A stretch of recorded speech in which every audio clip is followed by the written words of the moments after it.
The one hospital bill rule means your savings will be depleted. Don't let a single hospital stay ruin you financially. Mga kapatid, aminin natin, masaya ka ba dahil may trabaho ka at nakakabayad ka naman ng bills mo buwan-buwan? Siguro feeling mo stable ka na dahil responsable ka sa pera mo. Pero paano kung ilusyon lang pala ang lahat ng iyan? Eto ang matinding real talk.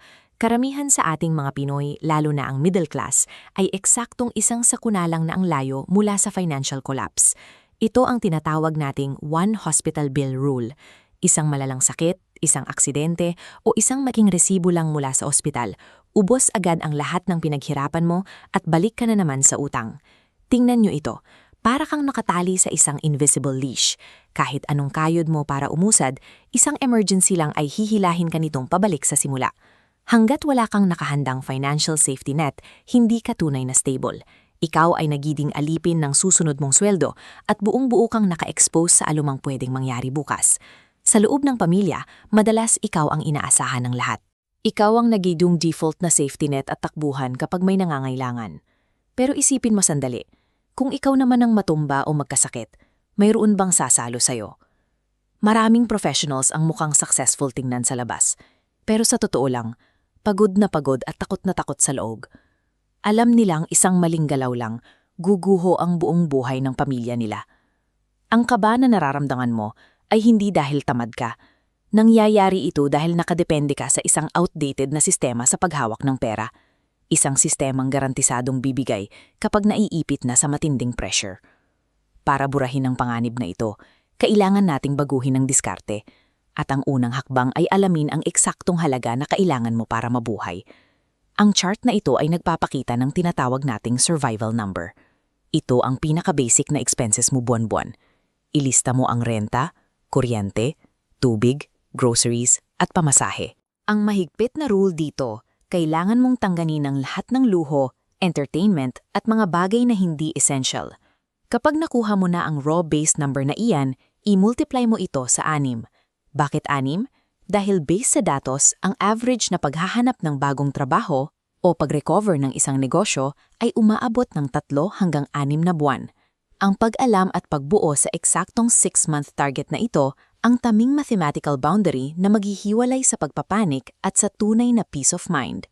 Para maabot ang target na ito, gagamitin natin ang bawas dagdag strategy. Ibig sabihin, bawasan ng husto ang mga unnecessary na gastos na hindi nagpapaganda ng buhay mo. At kasabay nito, dagdagan ang diskarte para makakuha ng extra income bilang mahigpit na proteksyon. Ito ang core rule ng CHIP method: create, handle, invest, and protect. Bago ka mag-invest sa kung ano-anong negosyo para lumaki ang pera, kailangan muna nating iprotekta ang iyong base sa pamamagitan ng emergency fund.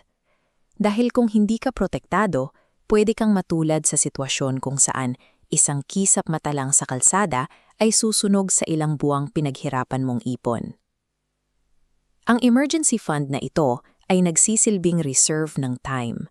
Binibigyan ka nito ng mga buwan para makapag-isip ng malinaw at makagawa ng mga tamang desisyon na hindi dinidiktahan ng takot. Ang pagbili ng oras na ito ang magliligtas sa iyo mula sa desperasyon.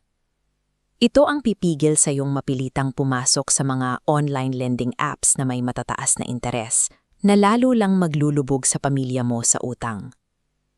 Sa bawat buwan na sinusubukan nating mag-ipon ng manual, nakikipag-ugali tayo sa ating sariling instincts. Isang sale lang o isang deserve ko to moment, dahan-dahang nabubutas ang ating disiplina hanggang sa wala na namang maipon. Ito ang dahilan kung bakit ang pag-asa lang sa willpower ay madalas na uuwi sa wala. Tingnan nyo kung paano gumagana ang automation. Sa bawat pasok ng sweldo, ang system ang magdi-divert ng fixed amount papunta sa nakalak na account. Kailangang out of sight, out of mind. Dahil kung hihintayin nyo ang matitira sa dulo ng buwan, walang matitira. Kaya mga kapatid, may direktang tanong ako sa inyo ngayon. Kapag tumigil ang income mo bukas ng umaga, ilang buwan kang tatagal?